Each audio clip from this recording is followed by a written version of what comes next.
This episode is part of our new category of shows, health and well-being, and we're going to be talking about alternative therapies. In no way is this to be construed as medical advice. We are just giving our personal opinions as well as our personal experiences of the different alternative therapies we are discussing in today's show. Always consult an expert.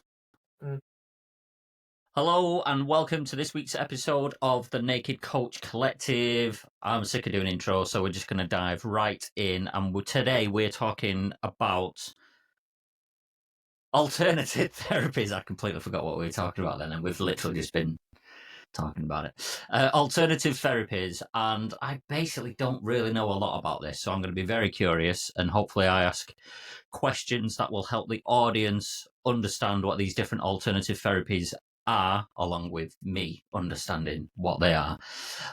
We've got a list of a couple of things, but let's start off with B, and I think you picked out aromatherapy massage as one I of your did. main ones. Is that right?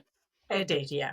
Aromatherapy massage is something I have had on and off since I was probably in my 20s. And I'm quite a bit older than that now. and it's Shut up. oh, right. And it's something that I go back to all the time. I think I love massage anyway. Okay.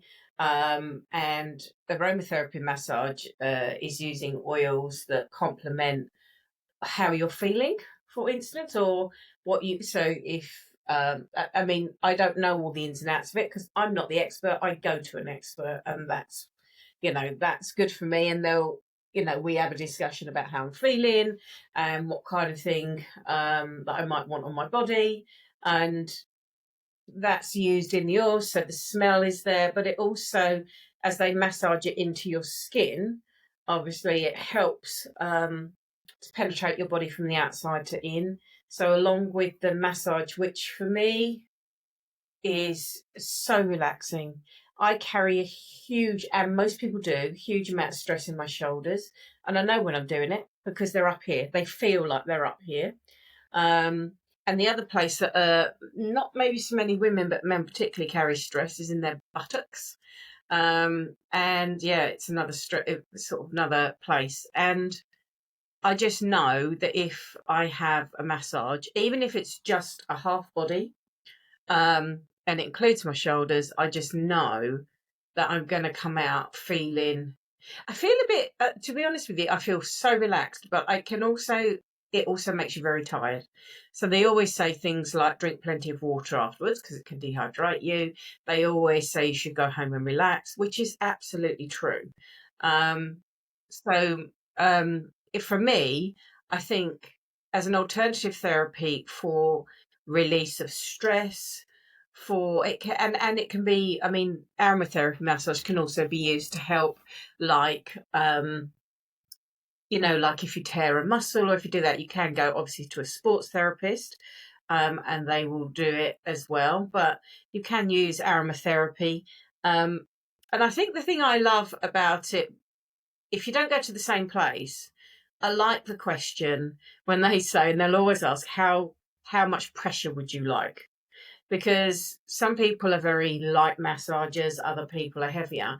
And for me, there's that balance is I want to feel it, I want it to release the knots that you feel when they're sort of working on you. But at the same time, I don't want to be jumping out of my I don't want to be jumping off the bed. So there is that balance, but definitely for me on the harder side rather than the softer side. And I just think for your well-being generally, so whether you've pulled anything or not pulled anything, and whether you think you're stressed or you think you're not, for your well-being generally, giving your body that time where you can just switch off. And I know some people talk through it, but I like to be quiet. I generally fall into like not sleep, but just that total state of relaxation, and I love it. And I think alternative therapies are becoming so much more popular. people are more inclined to want to try things alternate, like things that don't involve um, medication, like actually standard medication, and also going to the doctors, because who can get a doctor's appointment anyway? So Yeah. I would always, I'd rather go and try and help relieve my stress levels if I'm having a particularly difficult time to something like that than I would go to the doctors and be put on some kind of, you know, antidepressant tablets or whatever. So is it just basically a massage? It's a massage with oils that will help. So that's what I could say. It's really difficult. So I don't know all about the oils, but every oil that's used in aromatherapy has a property to it. So it will do something for your body. Okay. So lavender, for instance, relaxes you. Okay, helps relax the body. But then you'll get other oils that do different things. And so what they'll do is have a conversation with you, and they'll mix up the oils that they feel are relevant for that particular massage. So it's, you're getting a two-pronged approach. You're not just getting a massage, you're getting it with beautiful oils, smell amazing, make your skin feel great, but also have properties to them that are going to help you. In whatever, so like I said, everybody chooses it, so you can go and you have a conversation about how you're feeling, and they'll put different things together. I don't really ask all the time what they're doing. We'll have a conversation, and I let them use their expertise and put the oils together. And I've never had a bad experience yet. I've always thoroughly enjoyed aromatherapy massage. I had one once, just once, and as you were talking, I remember. She actually gave me the oils to smell beforehand. We had the conversation, like you said, and then Yeah. she said, "Do you like this one? Do you like this Yeah. one? Which one do you like?" Mhm. And I do. I'm quite. I do have quite a strong sense of smell, so there were the grassy ones that I really didn't like. Mhm. I much prefer a sweeter Mm. smell. So it's a really lovely experience. Yeah. And actually, people think, oh, it's just massage. Actually, they have to learn. I know because my mum went through the course. Yeah, my mum went through the course and did aromatherapy massage for quite a few years, and she was good at it. Nice. And she went through the course, and you have to learn all about the oils and their properties and what they do, because you have to be really careful with some of the oils out there, things like tea tree and stuff. You have to be really careful how you use those because they can burn the skin. So it's really important that if you are going to undertake aromatherapy massage, you make sure that they know exactly what they're talking about, that they have been trained properly. Just before we move on to a different one, I feel a question that's quite important, so we can clear it up. How do we pronounce it? Is it aromatherapy, or aromatherapy? I think it I'm getting depends in which confused part. because I, you're saying it different to how I say it. Sorry, I think it depends in which part of the country you come from. It's a bit like Scotland scone. I'm obviously just being a tosser. Uh, No, yeah, you're right though. I think it's wherever you come from, it's however you say it, isn't it? uh, moving on to acupuncture. Oh, I think that was D, wasn't it? I'm a big fan. So and I'm only a fan, last few years. Never really crossed my radar before, but then about 4 years ago, I was really suffering badly with sciatica. And if you've ever experienced sciatica, you know that it's grim, right? It's really not nice.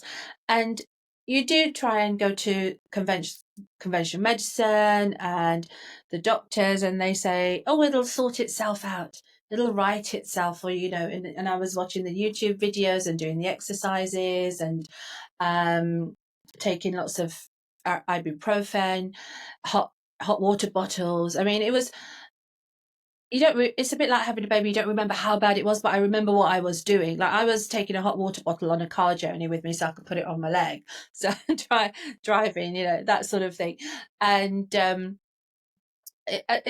these alternative things never really occurred to me. And then I went to a local menopause group that I go to. I've mentioned it before, and they had a guest speaker who was an acupuncturist. And Lily, thank you, Lily. I'll give her a little shout out. She's fantastic. So she was telling us, talking about what it involved, and I just thought this is really interesting. Let me listen really carefully, and then go and see her. And I did. So basically, acupuncture, my understanding of it is that it is, well, practically it's really thin needles, like much thinner than a sewing needle, like really very fine needles, and they go into your skin at certain points. Now the points of it is where they go is the most important thing. So in Chinese medicine, they have what they call the qi, which is your energy or your life force. And our bodies have qi, life force, flowing through them all the time. And they flow through what's called the meridians. So any experts out there, if I'm making a hash of this, please feel free to comment. But this is my understanding from Lily. And these meridians run through your body, and they connect certain parts of your bodies, for example your lungs or your liver or whatever, and they, any part of it, they connect it through little channels. So that's why you might say, well, why is she sticking a needle in my foot when actually I've got a pain in my kidney, or in, and because it's on the same meridian, it's on the same channel. So that's how, and then obviously, the experts, the people who have studied acupuncture for so many years, they know which meridians run through which parts of your body and where to put the needles. So the first time I went, it was incredible, because I didn't have any clue what to expect. And she put in we had a chat, talked a lot about how I was feeling, and I was telling her about sciatica. And she put in maybe, I don't know, 6 or 7, I think. And then I had a conversation with her after. I said, I thought, all the pictures and everything I've seen have got people with so many needles stuck in them. And she said, well, that's because the practitioner is making sure they don't miss it, right? Basically, miss the meridian. So your lines of meridian is so precise. She's so precise, that, and she said, I know exactly where it's going. So she's putting it, and she knows exactly where it's going. And I thought that really did give me a lot of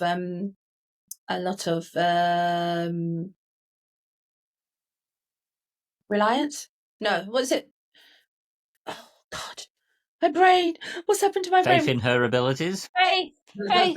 You put a lot of faith in. Anyway, so we had a session, and that was my first one. And I went back about 3 days later for a second. And by the time we'd even come to the third session, sciatica was gone.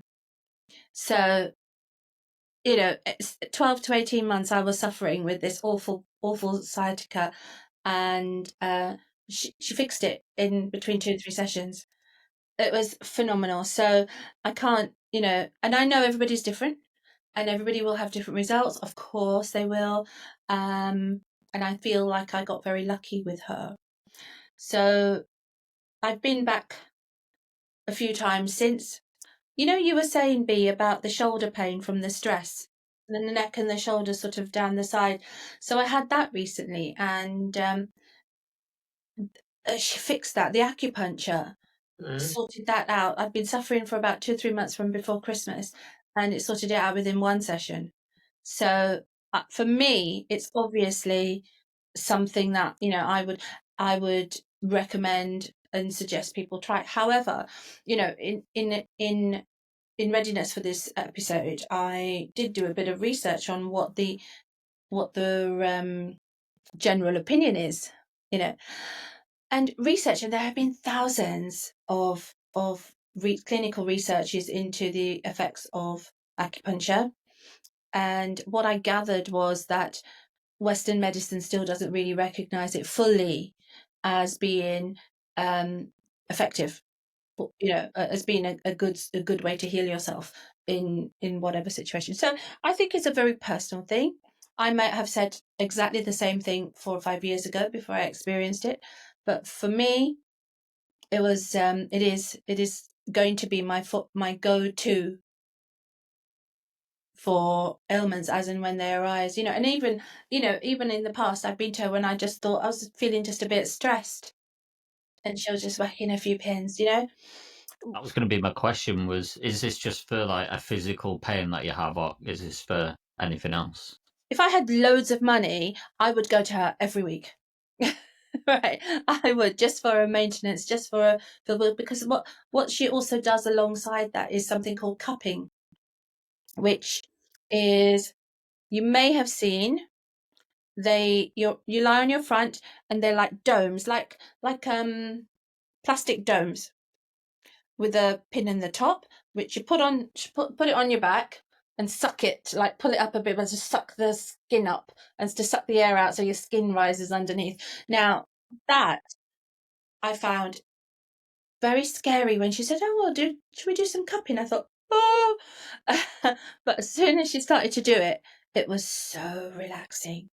It was so like, oh, I love this. Keep it on. You know, it was so good. But there are lots of different types of cupping. Ones where you can have the needle in and then the cup on top, and then you might bleed. You can have it with a fire underneath, but I don't know quite how that would work. I beg your pardon? You can have fire? a little flame. I think they put a flame on the end of the needle underneath the cup. Yeah, I don't know. I haven't. That would be interesting to explore, but I haven't done that. So the cupping that Even if you had a hairy back. Yeah. I don't know if the cups would stick. Do you reckon? Maybe the cups would not stick. I don't know, because they have to suck up the air. Anyway, right. So Chinese medicine. That's a whole other conversation. Yes, I'm up for it. I'm very interested. Yes. Nice. Yeah. No, I mean, I've had acupuncture, but it was a while ago. I've had it once for my back, like you do, and then I had plantar fasciitis, and it went on for so long, for like a year and a half. It's so painful, and I literally did everything or tried everything. And I tried the acupuncture sort of further down the road. Now, it didn't it didn't instantly go, but I'm sure it was like, you know, one of the things that helped along with everything that I was doing, because I knew it worked on my back. So I'd had my back done before, like you, sciatica. So I knew it worked on my back. I think my biggest problem is that I'm petrified of needles. So if I'm face down, it's all fine. But if I actually see anything, then that's just not good. Even though I know it doesn't hurt. I don't think I've even ever seen one of her needles going in or anything. Although, I've never had any pain with any of the needles, except for one time you put it in my hand, in about here in my hand. Oh my God! The base of the thumb for the listeners. So yes, so yes, it's sort of base of the thumb. Thanks. Oh my God, that hurts, right? So, you know, she's even put pins in my head and in ankles and feet. Well, not ankles, but feet and everywhere else. But the hand hurt, and and you know, the practitioner, she said to me, I would never do this to anyone on their first session, because it will just scare them away. She said, because they'll never come back. They'll never come back. Well, I do know what she means. Yeah. And also, sometimes they have to build up anyway to it, because when I had plantar fasciitis, she wouldn't put it she circled around it to start with, Yes. because when we got to the nitty gritty and she put it in the direct point, that was uncomfortable, but not so uncomfortable that I couldn't bear it. Do you know what I mean? I just think it's that there's a balance, isn't there? So, but yeah, I highly recommend. Sorry, acupuncture. I've had it a couple of times, and I think it's a really great alternative therapy. I really do. Yeah, I agree. So I've never had aromatherapy massage. I've never had acupuncture.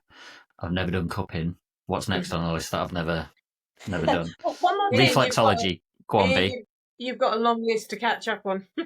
Yeah. Can I just add one more thing to the acupuncture, if I may? Because it from a Western perspective, if you're not accepting it, that is Eastern medicine, and it's if you want to look at it from the way that it makes you feel, there is evidence to say that it releases endorphins in your brain, and it makes you feel good.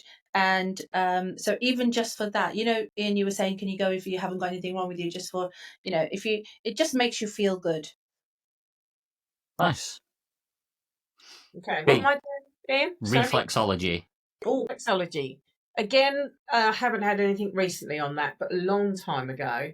I can't remember where I was. I was at some kind of like event or something where there was a reflexologist there. I'd never had it done.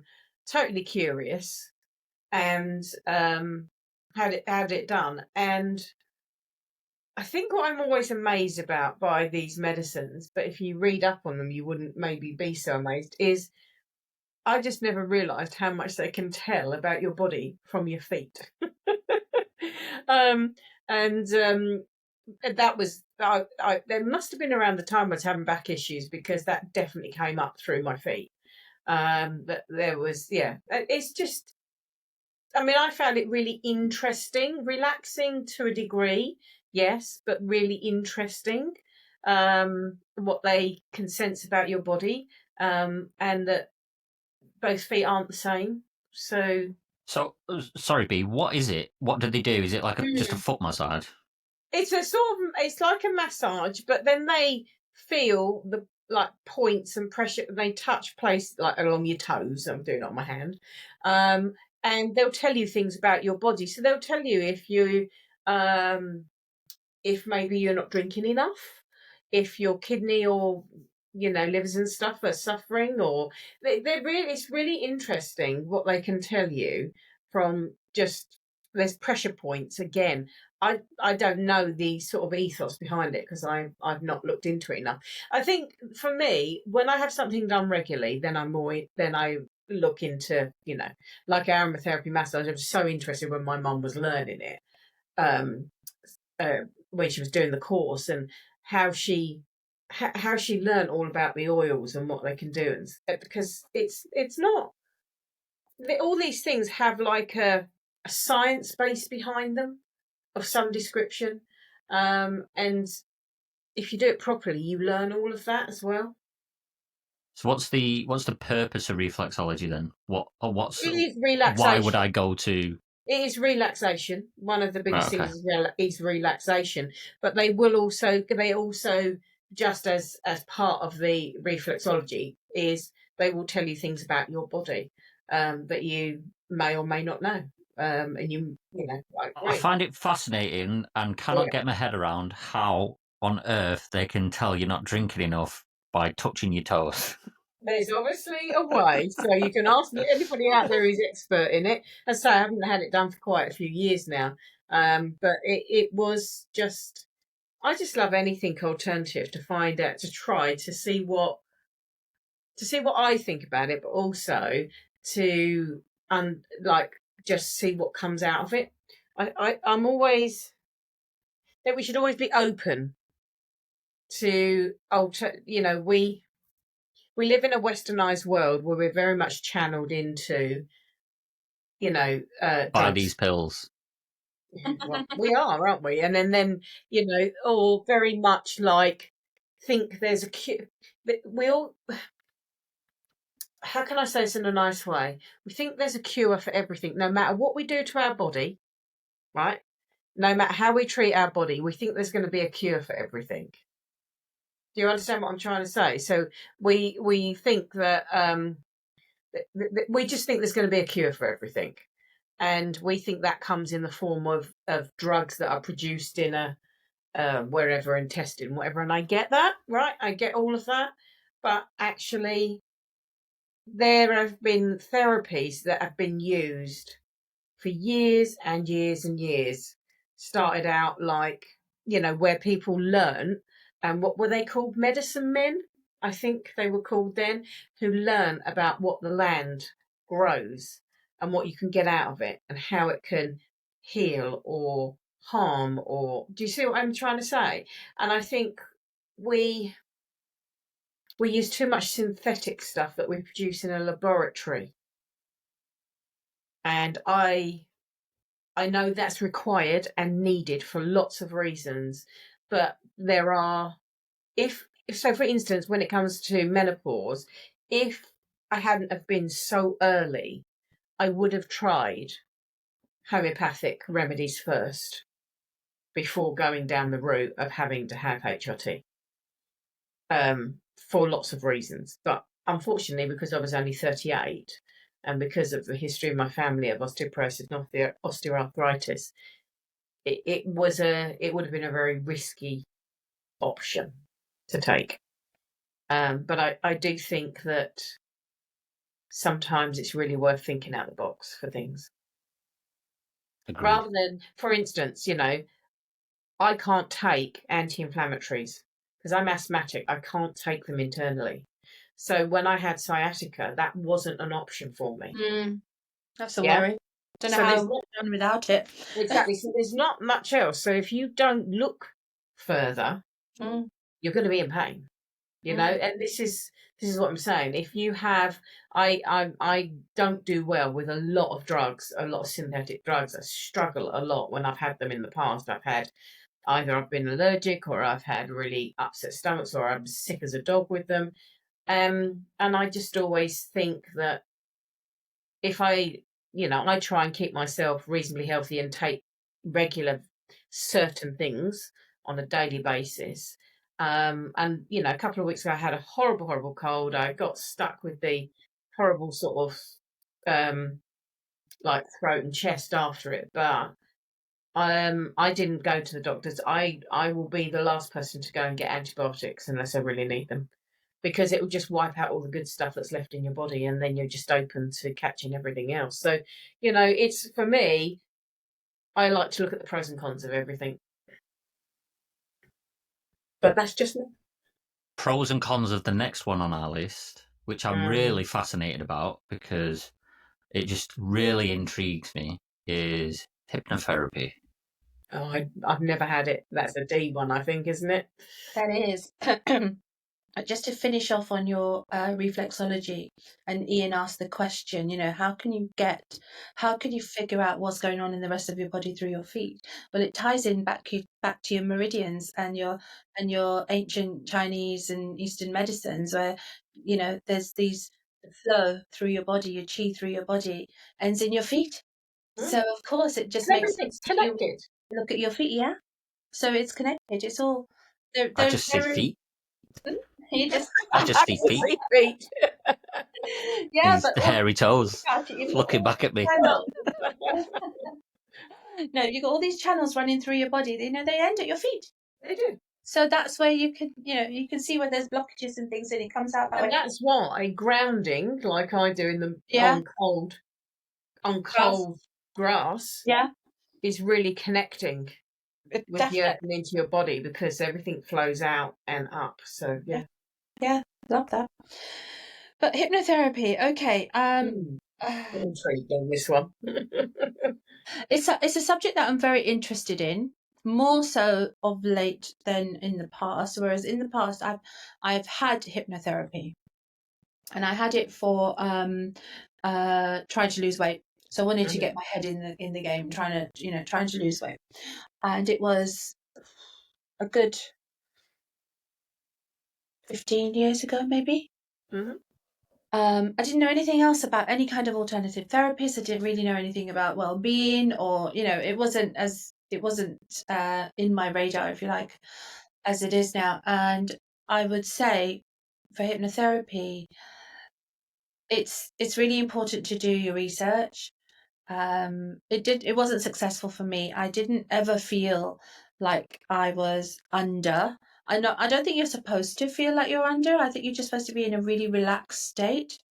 But it didn't. I never got to that relaxed stage because I didn't really do enough background, or the therapist didn't really tell me enough about what to expect. Maybe she thought I knew what I was talking about, what I was in for. So my view on hypnotherapy is I definitely think there's a place for it. There's definitely a place for getting to that level of relaxation where you can open up parts of your brain that you don't use in your conscious mind. We use 5% of our brain Yes, capacity in our conscious it's mind. really, mm. If you're getting into a real state of relaxation and deep hypnotherapy, you might be able to access some more of what's going on in your brain that you don't generally do. So I think for that reason, it's definitely something that is on my radar, and I'm very, very much looking forward to learning more about it, and just getting involved in it a bit more. Mm-hmm. But from my previous experience of it, I don't think she was the right practitioner for me. I don't think I did enough research. I thought, oh, let me try hypnotherapy and see if it'll help me get my mind in the right place to lose some weight. And it kind of it wasn't right. But that's not because the therapy wasn't right. It was because the circumstances for me at the time were not right. So I would say, yeah, go for it. Don't expect to go under, or to, I don't think that is what happens.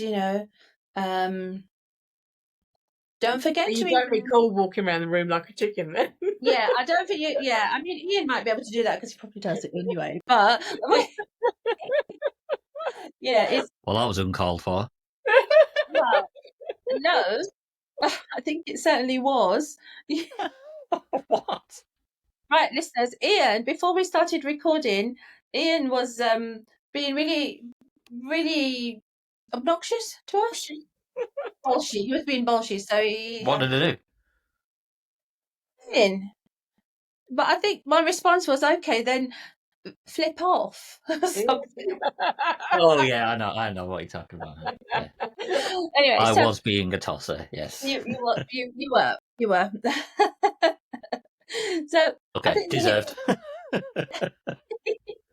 Well, I'm a little disappointed now, not at you, Dee, but at the fact that you don't know more about it and you didn't experience it to the fullest for me to kind of understand it a bit better myself. Yeah, I'm really sorry about that, because I don't want to speak about, I know it's such a huge subject. It's such an interesting subject, and it's not something that I could swat up on for a couple of days before recording it and say I know enough about it to talk about. I could just talk about my experience of it, but from a really positive perspective that, I will definitely be exploring it further in some way to see, I can tell you that you're not gonna. I don't know, it might fall asleep. Maybe you fall asleep and they talk, Well, there's as you were saying, then when you get into this kind of relaxed state, you can start to access this part of your brain that you don't currently use in your conscious. And I read a study, and they were saying that just as you starting to fall asleep, you're in a state if you're falling asleep when you're really relaxed, you're in a state where you can learn anything at such a higher degree than at any other time during the day. And so they were saying, when you're in that state, it's then good to kind of plug in.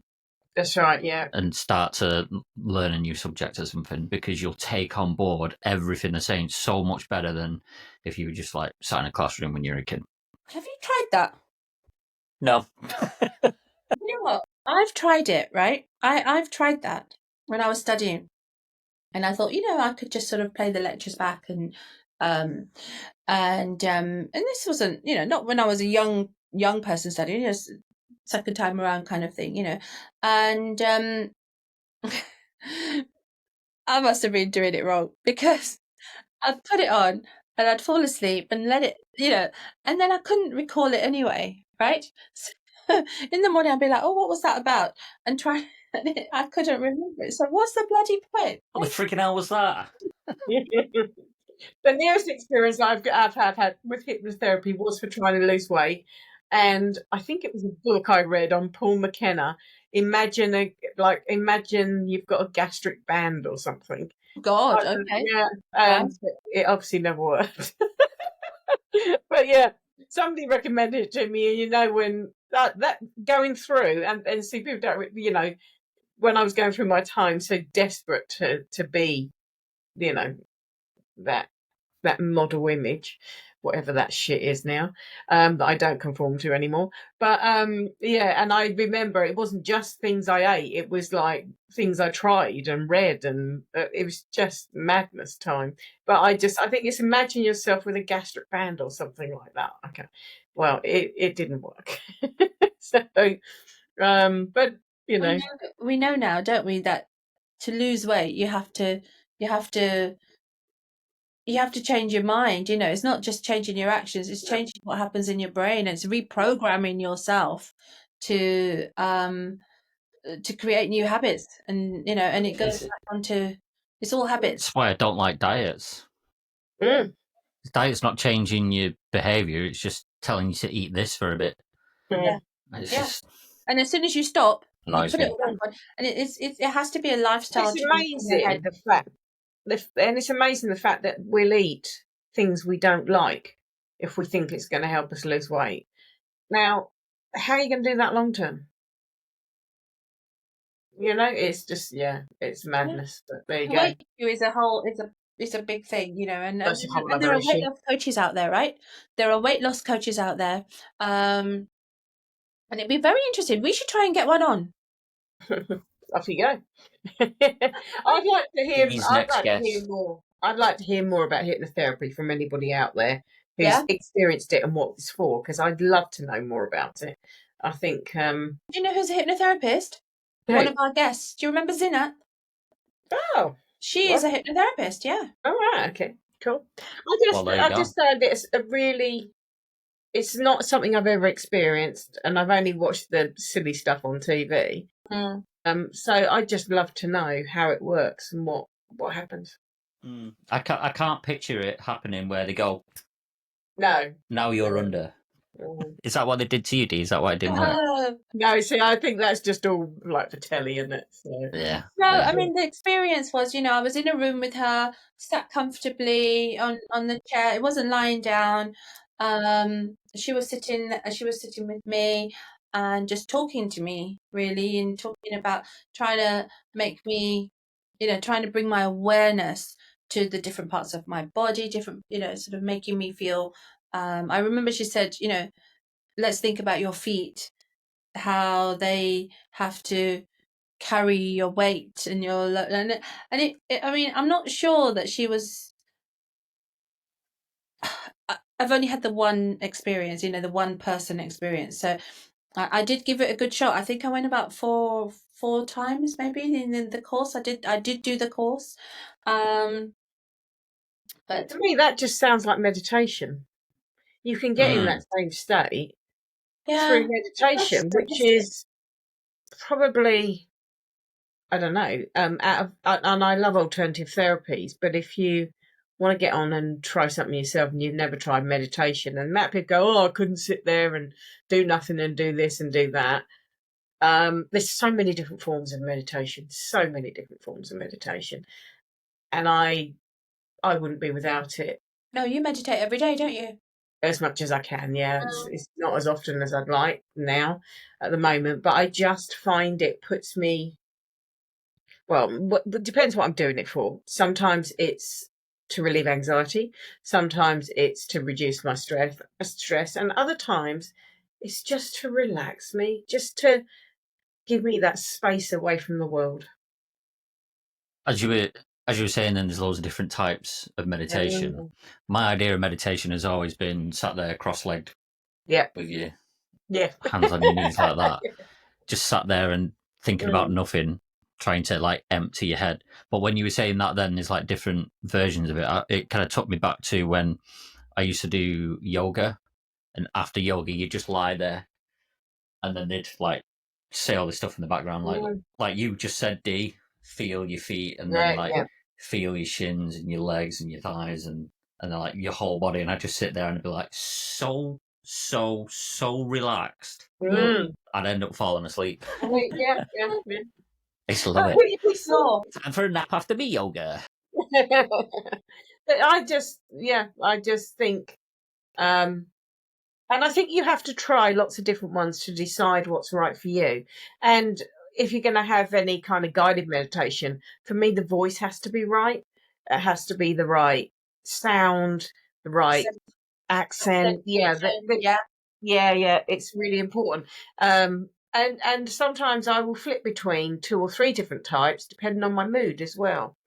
But you know, breathe. The Vipassana is just breathing, but it's breathing meditation, and that is a really, really good thing to do. But it's not easy to not like to try and focus. You have to keep bringing yourself back.